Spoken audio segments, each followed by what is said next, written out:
आज की इस वीडियो में हमने एनटीपीसी के विभिन्न शिफ्टों में आए हुए क्वेश्चनों को ट्रिक से सोल्व किया है। तो चलते हैं, देखते हैं कौन-कौन से क्वेश्चनों को हमने ट्रिक से सोल्व किया है और किस प्रकार के क्वेश्चन आ रहे हैं।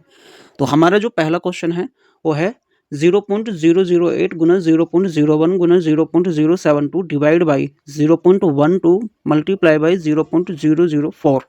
तो इसका सॉल्यूशन करना है तो सबसे पहले हम क्या करेंगे, ये लिखेंगे 0.008 मल्टीप्लाई बाई 0.01, इसके बाद गुना का साइन लगाएंगे 0.072। इसके अपोन में क्या लिखेंगे, ये जो डिवाइड के बाद लिखा हुआ है 0.12 मल्टीप्लाई बाई 0.000 और ये 4। तो सबसे पहले देखते हैं कि यहाँ पर जो नीचे की साइड जो संख्या दी गई है इनमें 6 डिजिट के बाद पॉइंट है, ऊपर 3 डिजिट के बाद यहाँ पॉइंट है, 1 डिजिट के बाद यहाँ 2 डिजिट के बाद यहाँ पॉइंट है और 3 डिजिट के बाद यहाँ पर पॉइंट है। तो ओवरऑल मिला करके ऊपर जो है वो है 8 डिजिट के बाद पॉइंट। तो हम क्या करेंगे, केवल ये 8 लिखेंगे, ये 1 लिखेंगे और ये लिखेंगे 72, क्योंकि उसमें जो है 8 डिजिट के बाद पॉइंट है। टोटल पॉइंट काउंट करके देखते हैं तो 8 डिजिट बन रही है और यहाँ पर 2 और ये 4 6, इसमें 6 डिजिट के बाद पॉइंट है। तो हम क्या करेंगे, हम दोनों में बराबर बराबर डिजिट के बाद पॉइंट लगाएंगे। तो हम यहाँ पर लिखेंगे ये 0.12 और इसके जस्ट बाद 2 0 लगाएंगे और गुना का साइन लगाएंगे, ये लिखेंगे हम 4। अब क्या करना है, इसको कैंसिल आउट करेंगे। हम सबसे पहले 12 से भाग करेंगे, यहाँ लिखेंगे 12 से भाग करने पर यहाँ आएगा 100 और 12 छंग 72 होगा। 4 से भाग करेंगे, 4 एकम 4, 4 दूनी 8। इस 2 की और 6 की गुना करेंगे तो होगा 12। अब यहाँ पर 2, ये 100 बचा हुआ है, 12 को 100 से भाग करेंगे तो आपको देखना है कि 100 में 2 जीरो है। तो हम क्या करेंगे, इस 12 में ना 2 डिजिट के बाद पॉइंट लगा देंगे। तो जो हमारा आंसर होगा वो 0.12 होगा, यानी ऑप्शन बी करेक्ट होगा। चलते हैं नेक्स्ट क्वेश्चन पर। नेक्स्ट क्वेश्चन में लिखा हुआ है दो संख्याओं का एलसीएम 120 और उनका एचसीएफ 10 है, निम्न में कौन सा उन संख्याओं का योग हो सकता है। तो हम क्या करेंगे, इस एलसीएम को, ये जो दिया हुआ है एलसीएम को क्या करना है, हम 120 लिखेंगे और इसको एचसीएफ से डिवाइड करेंगे। एचसीएफ कितना है, 10 है। तो हम लिखेंगे यहाँ पर भाग करेंगे 10 से, 0 से 0 कैंसिल आउट तो बचेगा यहाँ 12। अब इस 12 के 2 फैक्टर करने हैं, एक फैक्टर में लिखेंगे हम 3 और दूसरे में लिखेंगे 4, क्योंकि 3 और 4 की जो गुना होगी वो 12 होगी। अब इस 3 की जो है इसी 10 के साथ गुना करेंगे, तो 3 गुना 10 करेंगे तो ये हो जाएगा 30 और इस 4 की 10 से गुना करेंगे तो ये हो जाएगा 40। ये जो 10 से गुना कर रहे हैं ये एचसीएफ वाला 10 है, 30 और 40 को जोड़ेंगे तो होगा 70। तो 70 जो है ऑप्शन सी में दिया हुआ है, इसलिए ऑप्शन सी करेक्ट होगा। चलते हैं क्वेश्चन नंबर 3 पर। क्वेश्चन 3 के अंदर लिखा हुआ है कि इसका मान ज्ञात करना है। तो सबसे पहले हम क्या करेंगे, इस √49 की वैल्यू लिखेंगे 7। अब क्या करना है, इस 29 में यदि हम इस 7 को जोड़ेंगे तो हो जाएगा ये 36। अब 36 जो है ये किसका स्क्वायर है, ये है हमारा 6 का। तो इतने की जो वैल्यू होगी वो हो जाएगी 6। इसके बाद क्या करना है, अब हम जो है इस 19 के साथ 6 को जोड़ेंगे तो 19 + 6 हो जाएगा ये 25। अब 25 किसका स्क्वायर है, तो ये है हमारा 5 का। अब इसके बाद क्या करेंगे, 5 के साथ जो है इस 11 को जोड़ेंगे, 11 में यदि हम 5 जोड़ेंगे तो होगा ये 16। अब 16 जो किसका स्क्वायर है, हम इसको लिखेंगे 4।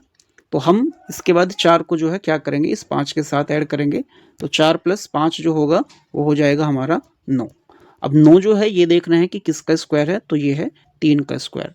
तो जो हमारा फाइनल आंसर होगा वो 3 होगा, यानी ऑप्शन ए करेक्ट होगा। चलते हैं क्वेश्चन नंबर 4 पर। क्वेश्चन 4 के अंदर लिखा हुआ है ए और बी के वेतन का अनुपात 4:5 है। यदि प्रत्येक के वेतन में 6,000 रुपये की वृद्धि होती है तो नया अनुपात 35:40, या फिर हम इसको 7:8 भी लिख सकते हैं। तो बी का वर्तमान वेतन क्या है।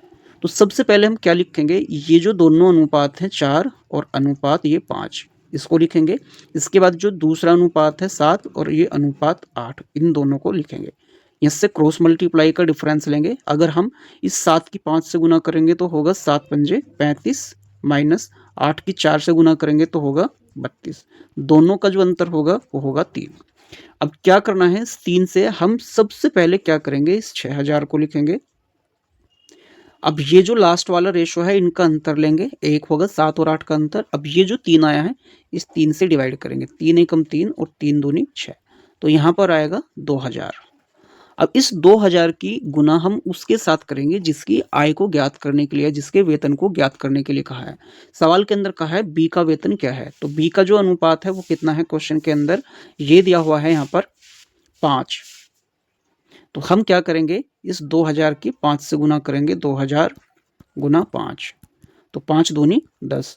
तो बी का जो वेतन है वो 10,000 है, यानी कि ऑप्शन सी करेक्ट होगा। चलते हैं क्वेश्चन नंबर 5 पर। क्वेश्चन 5 में लिखा है एक वस्तु को 240 रुपए में बेचने पर 10% की हानि होती है, 20% लाभ कमाने के लिए विक्रय मूल्य क्या होगा। तो सबसे पहला आपको देखना है, जब 10% हानि पर बिका तो उस समय 90% पर बिका होगा, और 90% पर जब बिका तो हमें रुपए मिले हैं 240। तो हम कहेंगे कि जो 90% है वो 240 के बराबर है। सवाल में कहा 20% लाभ कमाने के लिए, जब 20% लाभ पर बेचेंगे तो हमें परसेंटेज के हिसाब से प्राप्त होगा 120 रुपये। तो हम क्या करेंगे, 90% की जो वैल्यू है वो है 240, हमें निकालनी है 120, तो 240 बटे 90 और गुना में लिखेंगे 120। तो सबसे पहले जीरो कैंसिल आउट करेंगे। अब 3 तिया 9 और 3 चौक 12, यहाँ पर आया 4 और 3 से यहाँ पर भाग करेंगे, 3 अट्ठे 24। तो यहाँ पर 80 है, और ये वाला जो 4 है इसको नोट करेंगे, यहाँ दोनों की गुना करेंगे, 4 अट्ठे 32, और ये जो जीरो है इसको ऐसे ही लगाएंगे। तो 320 रुपये जो होगा वो वस्तु का विक्रय मूल्य होगा, यानी ऑप्शन ए करेक्ट होगा। चलते हैं क्वेश्चन नंबर 6 पर। क्वेश्चन 6 के अंदर लिखा हुआ है 10% और 20% की दो क्रमिक छूट एक अकेली कितने प्रतिशत छूट के बराबर है। तो इसके लिए एक ट्रिक यूज करेंगे, क्योंकि क्वेश्चन के अंदर ना डिस्काउंट दी गई है। डिस्काउंट का मतलब है कि हम वैल्यू को कम कर रहे हैं। तो सबसे पहले ये 10% की छूट है, इसलिए हम लिखेंगे -10, इसके बाद फिर -20, इसके बाद ये -10 और गुना -20 डिवाइड बाई 100। तो सबसे पहले क्या करना है, ये -10 और -20 जो जुड़कर हो जाएंगे -30। इसके बाद ये जो माइनस है और ये जो माइनस है, जब ये आपस में अपनी गुना करेंगे तो होगा प्लस। इस जीरो से इस जीरो को कैंसिल करेंगे, इस जीरो से इस जीरो को, 2 की 1 से गुना करेंगे तो होगा 2। अब ये +2 है, ये -30, यदि इसको इसमें जोड़ेंगे तो बचेगा 28। तो ये 28% माइनस का है, इसका मतलब ये हमारी छूट होगी। तो ये जो है दोनों जो छूट हैं एक लिए 28% छूट के बराबर है, यानी ऑप्शन बी करेक्ट होगा। तो चलते हैं क्वेश्चन नंबर 7 पर। क्वेश्चन 7 के अंदर लिखा हुआ है 8,000 रुपए की राशि पर 5% वार्षिक साधारण ब्याज की दर से 3 वर्ष का ब्याज कितना होगा। हमें निकालना है 3 वर्ष का ब्याज। आपको समझना है ये 5% जो है वो हमें 3 साल तक ब्याज देना है, क्योंकि ब्याज की जो दर है वो है 5%। 5% का मतलब है एक साल में 100 रुपये पर 5 रुपये ब्याज देना है, फिर दूसरे साल में 5, फिर तीसरे साल में 5। तो टोटल मिलाकर के हमें ना 15% ब्याज देना है। लेकिन किस अमाउंट का देना है, 8,000 का देना है। तो हम लिखेंगे 8,000 गुना 15 और बटे में 100। तो ये जीरो इससे कैंसिल आउट होगी, ये जीरो कैंसिल आउट होगी, दोनों की हम 80 की और 15 की गुना करेंगे, 80 गुना 15। तो 15 की यदि 8 से गुना करेंगे तो होगा 15 अट्ठे 120। इस जीरो को हम ऐसे ही लगाएंगे, तो आंसर होगा हमारा 1200। 1200 जो है ऑप्शन ए में है, इसलिए ऑप्शन ए करेक्ट होगा। चलते हैं क्वेश्चन 8 पर। क्वेश्चन 8 के अंदर लिखा है 10,000 रुपये पर 10% वार्षिक दर से 2 वर्ष का चक्रवृद्धि ब्याज ज्ञात कीजिए। आपको एक बात याद रखनी है, यदि हमारी जो दर है वो 10% है और टाइम जो दिया हुआ है वो 2 साल हो, तो जो हमारी कंपाउंड इंटरेस्ट होता है वो 21% से हमें देना पड़ता है। आप इसको बाय हार्ट भी याद रख सकते हो कि अगर दर 10% है और समय 2 साल है तो हमें 2 साल में टोटल मिलाकर के 21% चक्रवृद्धि ब्याज दिया जाएगा। तो अब हमें इस 10,000 का केवल बिना कोई सूत्र लगाए 21% निकालना है। तो 10,000 गुना 21 बटे 100, ये दोनों जीरो कैंसिल आउट कर देते हैं, यहाँ पर 100 बचता है, और 100 की यदि हम इस 21 के साथ गुना करेंगे तो 100 गुना 21 होगा 2100। तो इसलिए जो करेक्ट ऑप्शन होगा वो 2100 यानी बी होगा। चलते हैं नेक्स्ट क्वेश्चन पर। नेक्स्ट क्वेश्चन में लिखा हुआ है यदि 15 आदमी एक काम को 20 दिन में कर सकते हैं तो 10 आदमी उस काम के 2 गुने काम को कितने दिन में करेंगे। तो इस तरह के सवाल को करने के लिए एक सूत्र होगा m गुना d और अपॉन में w, वापस m गुना d और अपॉन में w। तो यहाँ पर m क्या है, मैन है, d डेज है और W4 वर्क है। पहली कंडीशन में यहाँ पर 15 आदमी है, तो हम m की जगह लिखेंगे 15 और d की जो वैल्यू है, दिन कितने लगे थे 20, काम कितना था, वो था 1। दूसरी कंडीशन में मैन 10 आदमी है, तो m की जगह लिखेंगे 10 और यहाँ पर डेज फाइंड करने के लिए कहा काम कितना है, 2 गुना, यानी 2 गुने का मतलब है 2 काम, तो 2 लिखेंगे यहाँ पर। अब सबसे पहले क्या करेंगे, इस 2 से यहाँ पर डिवाइड करेंगे, 2 एकम 2 और 2 पंजे 10, तो यहाँ पर आएगा 5। अब इस 5 से क्या करेंगे, 5 एकम 5 और 5 चौक 20। अब हम इस 15 की 4 से गुना करेंगे, तो डी की जो वैल्यू होगी वो होगी 15 गुना 4, तो बराबर 60 दिन। तो 60 दिन के अंदर जो है उस कार्य को कर लिया जाएगा, तो इसलिए जो ऑप्शन होगा ऑप्शन सी होगा। चलते हैं क्वेश्चन नंबर 10 पर। क्वेश्चन 10 के अंदर लिखा हुआ है, एक रेलगाड़ी 54 किमी प्रति घंटे की चाल से 250 मीटर लंबी सुरंग को 30 सेकंड में पार करती है, तो रेलगाड़ी की लंबाई क्या है। रेलगाड़ी की लंबाई ज्ञात करने के लिए हमें ज्ञात करनी है दूरी, और दूरी निकालने के लिए फॉर्मूला क्या होता है, दूरी बराबर होता है चाल गुना समय, या फिर आप ये कह सकते हो रेलगाड़ी की लंबाई ज्ञात करनी है तो दूरी निकाल लेंगे टोटल हम, दूरी बराबर क्या होता है, चाल गुना समय। तो सबसे पहले आपको देखना है जो रेलगाड़ी की चाल है वो है 54 किमी प्रति घंटा। इस 54 किमी प्रति घंटा को हम क्या करेंगे, मीटर प्रति सेकंड में बदलेंगे, और मीटर प्रति सेकंड में बदलने के लिए 5/18 से गुना करेंगे। तो ये तो है हमारी चाल, गुना समय कितना है, 30 सेकंड है। तो हम क्या करेंगे, यहाँ पर 30 लिखेंगे। सबसे पहले इस 18 से डिवाइड करेंगे, 18 कम 18, 18 तिया 54, तो यहाँ पर आएगा 3, ये गुना में 5 और ये 30, इन सब की गुना करेंगे, 30 एकम 30, 30 पंजे होंगे 150 और 150 की 3 से गुना होगी तो होगा 450। तो रेलगाड़ी ने ना 30 सेकंड के अंदर 54 किमी प्रति घंटा से चलते हुए 450 मीटर की डिस्टेंस कवर करी है। इसमें क्या है कि 250 मीटर लंबी तो सुरंग की ही है। अब इस 450 में से यदि हम 250 लंबी सुरंग को घटा दें तो ट्रेन की लंबाई कितनी बचेगी, 0 से 0 घटाएंगे, 5 से 5 घटाएंगे और 4 से घटाएंगे 2, तो 200 मीटर लंबी जो होगी वो ट्रेन होगी। तो 200 मीटर का जो ऑप्शन है ऑप्शन ए में है, इसलिए ऑप्शन ए करेक्ट होगा। चलते हैं क्वेश्चन नंबर 11 पर। क्वेश्चन 11 के अंदर लिखा हुआ है, एक नव धारा के अनुकूल, क्वेश्चन 12 में लिखा हुआ है, प्रथम 50 प्राकृतिक संख्याओं का औसत क्या होगा। पहली प्राकृतिक 50 संख्या हैं उनका औसत कहा गया है, तो इसको ज्ञात करने के लिए क्या करेंगे हम, एक फॉर्मूला होगा, हम यहाँ पर लिखेंगे n+1 डिवाइड बाई 2। ये पहली n प्राकृतिक संख्याओं का औसत निकालने के लिए सूत्र है। सूत्र क्या है, n+1 डिवाइड बाई 2। तो यहाँ पर कितनी संख्या है, 50, तो n की जगह लिखेंगे हम 50 और ये +1 डिवाइड बाई 2। यदि 50 में 1 को जोड़ेंगे तो हो जाएगा 51 और 51/2। जब 51 को 2 से भाग करेंगे तो होगा 25.5, तो 25.5 जो होगा यहाँ पर करेक्ट ऑप्शन होगा, यानी ऑप्शन बी करेक्ट होगा। चलते हैं 13 नंबर के क्वेश्चन पर। क्वेश्चन 13 में लिखा हुआ है, यदि किसी संख्या के 60% में से 60 घटाने पर 60 ही शेष बचता है तो वह संख्या क्या है। तो सबसे पहले ना आपको देखना है, हम 100% में से नहीं घटा रहे, केवल संख्या के 60% में से ही घटा रहे, और 60 को ही घटा रहे और बच भी 60 रहा। यानी अगर 60 में वापस क्या करें हम, अगर वापस 60 को जोड़ दें तो ये कितना हो जाएगा, 120, क्योंकि हमने 60% में से तो घटाया है। तो हम क्या करते हैं, अगर इस 60 को वापस 60 के अंदर जोड़ देते हैं तो ये वापस 60% के ही बराबर हो जाएगी वैल्यू। तो हम क्या करेंगे, लिखेंगे 60% जो है वो है 120 के बराबर।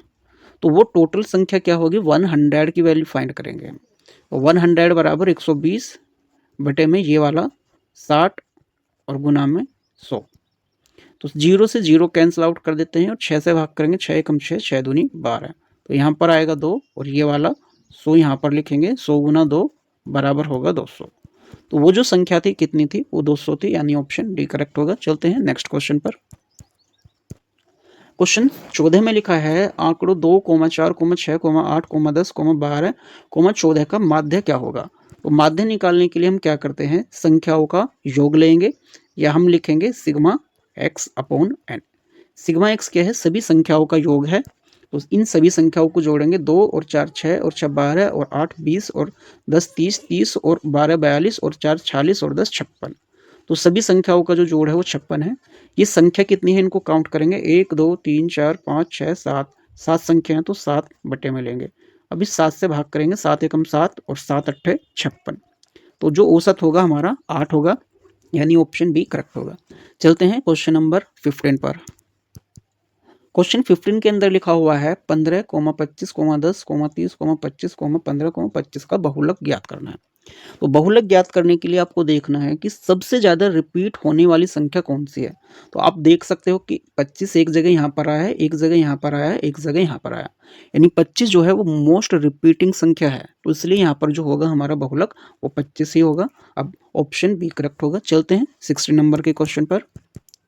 क्वेश्चन 16 में लिखा हुआ है एक आयत की लंबाई 20% बढ़ाई जाती है और चौड़ाई 10% कम की जाती है, तो क्षेत्रफल पर शुद्ध प्रतिशत प्रभाव क्या होगा।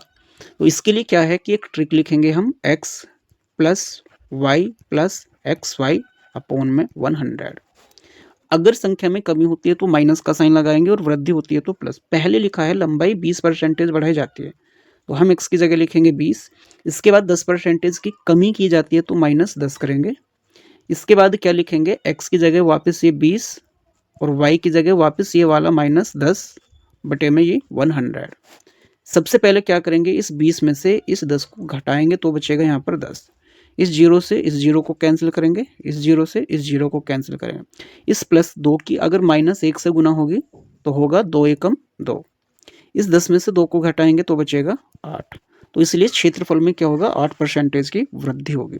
8% की वृद्धि जो दी गई है ऑप्शन बी में, इसलिए ऑप्शन बी करेक्ट होगा। चलते हैं 17 क्वेश्चन पर। क्वेश्चन 17 में लिखा है गोले की त्रिज्या 7 सेंटीमीटर है, इसका आयतन ज्ञात कीजिए। पाई की वैल्यू 22/7 होगी। तो जो गोले का आयतन होता है वो होता है v = 4/3 पाई और r की पावर 3। अब हम क्या करेंगे, यहाँ पर लिखेंगे 4/3 गुना पाई का मान रखेंगे 22/7 और r जो है हमारा है 7 सेंटीमीटर। तो हम क्या करेंगे, 7 की क्यूब कर लेते हैं, ये होते हैं 343। इस 7 से भाग करेंगे, 7 एकम 7, 7 से यहाँ पर भाग करेंगे, 7 चौक 28 बचेंगे, यानी यहाँ 49 आएगा।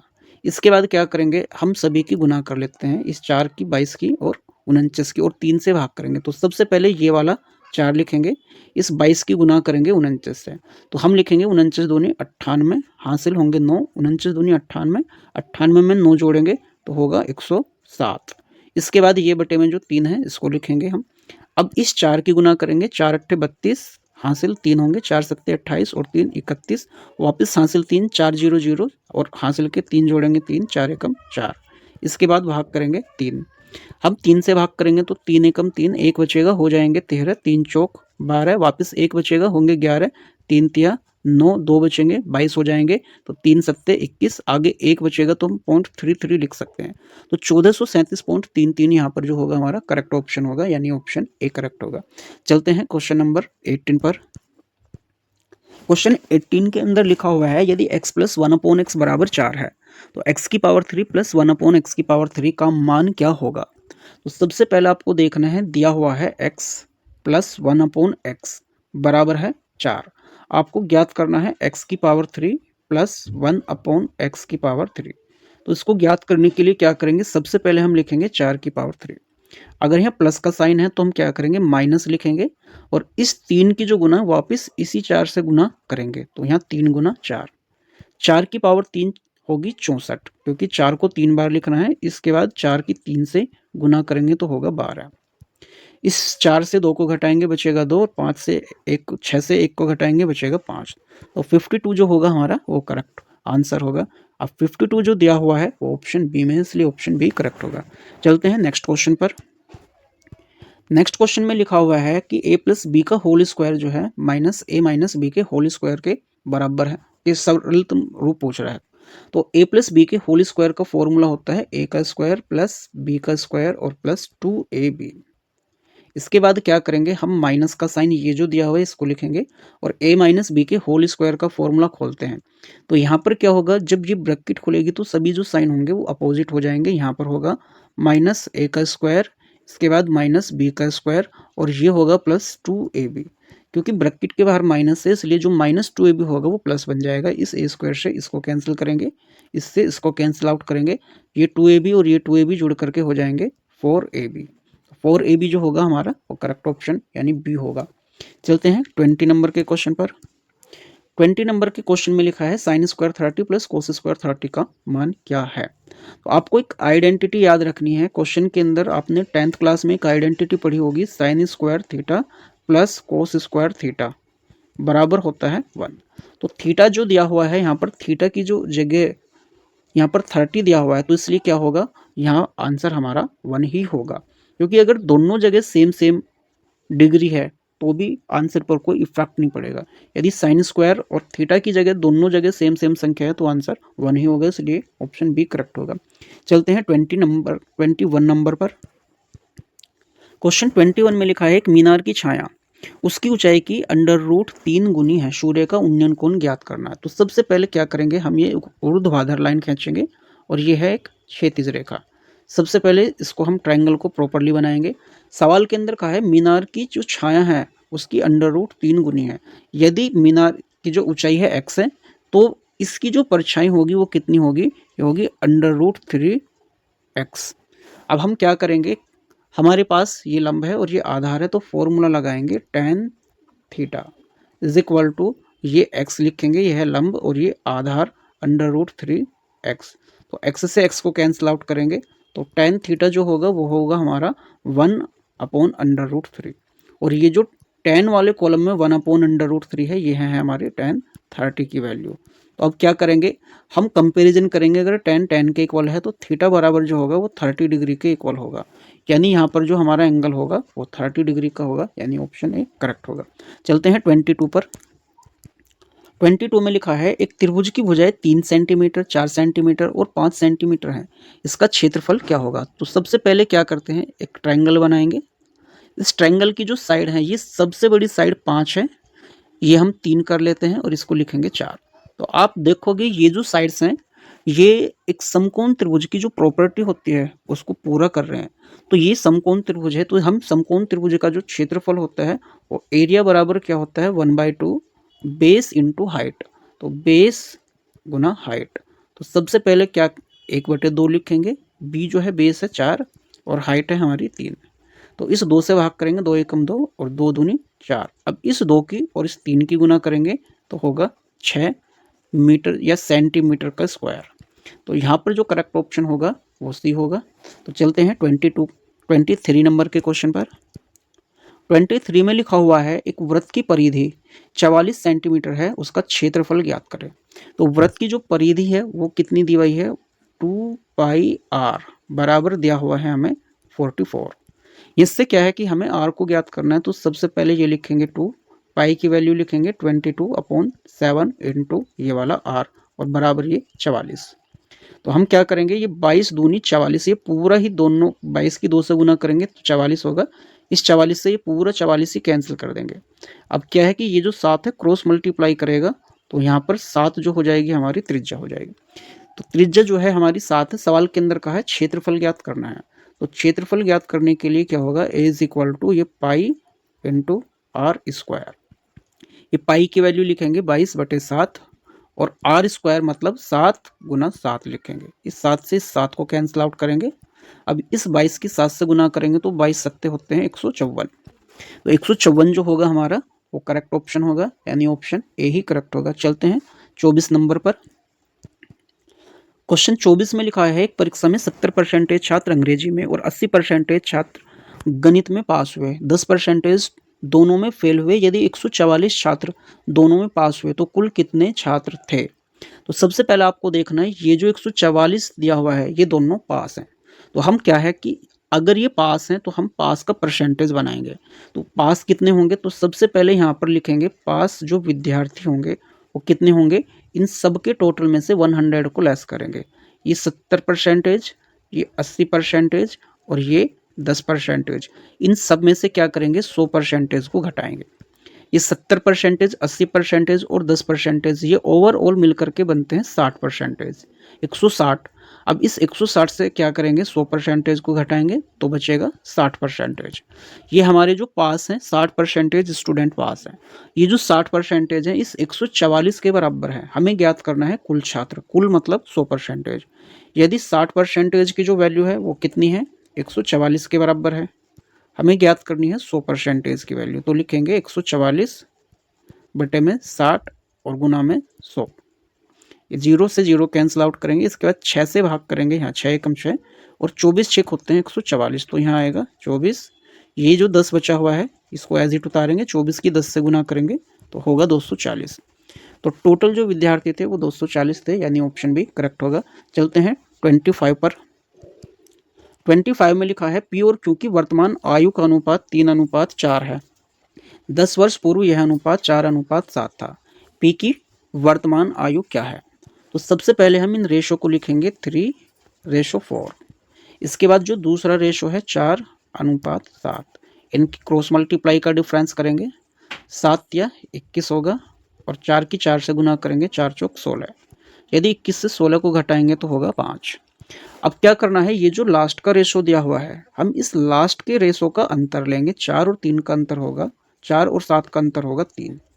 इस 3 की जितने वर्ष पूर्व, ये जो 10 लिखा हुआ है 10 वर्ष पूर्व या बाद जो भी लिखा है इसके साथ गुना करेंगे और ये जो 5 यहाँ आया है इसको डिवाइड में लेंगे। अब भाग करेंगे, 5 एकम 5, 5 दूनी 10। इस 3 की 2 से गुना करेंगे तो होगा 6। अब आपको जिसकी भी एज ज्ञात करनी है उसकी एज की इस 6 के साथ मल्टीप्लाई करेंगे। सवाल के अंदर कहा है पी की वर्तमान आयु, तो पी की जो वर्तमान आयु है यहाँ पर कितनी है 3, तो इसलिए हम 3 की ये जो यहाँ पर 6 है इससे गुना करेंगे, 6 या 18 वर्ष। तो पी की वर्तमान आयु 18 वर्ष होगी, यानी ऑप्शन ए करेक्ट होगा। चलते हैं 27 पर। क्वेश्चन 27 में लिखा है 0.333 ये डैश डैश चलता हुआ जा रहा है, तो इसको कह रहा है कि भिन्न के रूप में बदलना है। तो सबसे पहले हम क्या लिखेंगे, 0.333 ये dash dash dash dash dash चलता हुआ जा रहा है। तो हम इसको क्या करेंगे, ये डैश डैश का मतलब है ये 3 जो है चलता जा रहा है, तो जब भी हम इसको हटाएंगे तो हम क्या करेंगे, 3 को एक बार लिखेंगे और अपोन में लिखेंगे 9। जब इसको हटाना होता है तो हम हमेशा ही 9 का यूज करते हैं। कैंसिल करेंगे, 3 1 जा 3 और 3 3 जा 9, तो 1/3 जो होगी इसकी करेक्ट वैल्यू होगी, यानी कि ऑप्शन ए ही करेक्ट होगा। चलते हैं 28 पर। 28 में लिखा हुआ है पाइप ए टंकी को 10 घंटे में भरता है और पाइप बी उसे 15 घंटे में, दोनों मिलकर उसे कितने समय में भरेंगे? तो हम क्या करेंगे, सबसे पहले यहाँ पर पहला समय 10 घंटे लिखेंगे, उसके बाद जो दूसरा समय है 15 घंटे, ये 10 घंटे यहाँ पर लिखेंगे और ये जो 15 घंटे यहाँ लिखेंगे। इसके बाद 15 और 10 का एलसीएम लेंगे जो कि होगा 30। इस 10 से आपको 30 लाना है, तो इस 10 का टेबल कितनी बार पढ़ें कि 30 आ जाए, तो 10 दिया 30 3 बार पढ़ेंगे। इस 15 से 30 लाना है, तो 15 का टेबल कितनी बार पढ़ें कि 30 है, 15 दूनी 30। अब इस 30 को एज इट उतारेंगे और 2 और 3 को जोड़ेंगे तो होगा 5। इस 5 से भाग करेंगे, 5 एकम 5 और 5 छंग 30, तो दोनों मिलकर के उसे 6 घंटे में भर देंगे, यानी ऑप्शन बी करेक्ट होगा। चलते हैं 29 पर। 29 में लिखा हुआ है x² - 5x + 6 = 0 के मूल क्या होंगे? तो इसके मूल ज्ञात करने के लिए क्या करना है आपको, ये जो 6 दिया हुआ है इस 6 के 2 ऐसे टुकड़े करने हैं कि गुना करें तो 6 आए और जोड़ने पर 5 आए। तो आपके पास जो संख्या है वो है 3 और 2। यदि आप 3 और 2 की गुना करेंगे तो 6 आएगा और 3 और 2 को जोड़ेंगे तो आएगा 5। अब यहाँ पर जो 3 और 2 होंगे, लेकिन 3 और 2 ऑप्शन ए में भी है और बी में भी है, तो आप ध्यान रखना हमेशा जो साइन यहाँ पर दिया हुआ है उसका जस्ट अपोजिट हमारा आंसर होता है, यानी अगर यहाँ माइनस का साइन है तो प्लस वाले हमारे आंसर होंगे, तो इसलिए ऑप्शन ए होगा। चलते हैं 30 नंबर के क्वेश्चन पर। क्वेश्चन 30 के अंदर लिखा हुआ है एक समचतुर्भुज के विकर्ण 10 सेंटीमीटर और 24 सेंटीमीटर हैं, इसकी भुजा की लंबाई ज्ञात करनी है।